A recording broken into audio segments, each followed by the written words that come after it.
দীর্ঘ সময় বাংলাদেশ ক্রিকেটের প্রতিনিধিত্ব করেছেন মুশফিকুর রহিম। ক্রিকেটে পার করেছেন 2 দশকেরও বেশি। এবার যেন বিদায়ের পালা। আগেই বিদায় নিয়েছেন টি-20 থেকে, এবার ওয়ানডে ক্রিকেটকেও বিদায় জানিয়েছেন অভিজ্ঞ এই ক্রিকেটার। 5 মার্চ রাতে সামাজিক যোগাযোগ মাধ্যম ফেসবুকে এক পোস্টে ওয়ানডে থেকে অবসরের ঘোষণা দেন মুশফিক।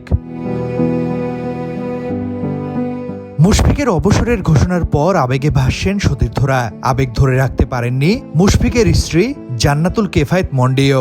সোশ্যাল মিডিয়ায় তিনি লিখেছেন, অজু ছাড়া ব্যাট বল ধরেন না মুশফিক।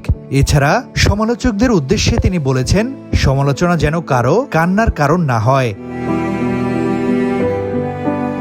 মন্ডি লিখেছেন, ওয়ানডে ক্রিকেট থেকে তোমার বিদায় আনন্দের হোক এই প্রত্যাশা করি। অসাধারণ ওয়ানডে ক্যারিয়ার পার করেছ তুমি। নিজে থেকে সন্তুষ্ট না হওয়া পর্যন্ত তোমাকে পরিশ্রম করতে দেখেছি। গুরুত্বপূর্ণ ম্যাচে ভাঙা পাঁজর নিয়ে খেলেছ, একসঙ্গে 20টা পর্যন্ত ব্যথানাশক খেয়েছ।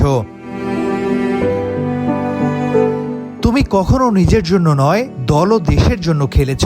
পাশে এমন একজন সৎ মানুষ পাওয়া আমার জন্য আশীর্বাদ, যে অজু না করে ব্যাট বল স্পর্শ করে না। তুমি অসাধারণ ফ্যামিলি ম্যান, বাচ্চাদের খুব প্রিয় মানুষ। জানি এটা তোমার জন্য কঠিন সিদ্ধান্ত, তবে আরো ভালো সময় অপেক্ষা করছে তোমার জন্য।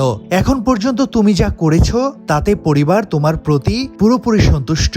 বাকি পৃথিবী তোমাকে নেতিবাচকভাবে নিলে নিক। সমালোচকদের আমি বলবো, সমালোচনা এমন ভাবে করবেন না যেন কাউকে নামাজের পার্টিতে বসে কাঁদতে হয়। আমরাও মানুষ। ওয়ানডে থেকে বিদায় ঘোষণার পরদিন ডিপিএলে মোহামেডানের জার্সিতে খেলতে নেমেছেন মুশফিক। মিরপুরে রূপগঞ্জ টাইগার্সের মুখোমুখি হয়েছে মোহামেডান। ম্যাচ শুরুর আগে মুশফিককে গার্ড অব অনার দেয় সাদা কালো শিবিরের ক্রিকেটাররা।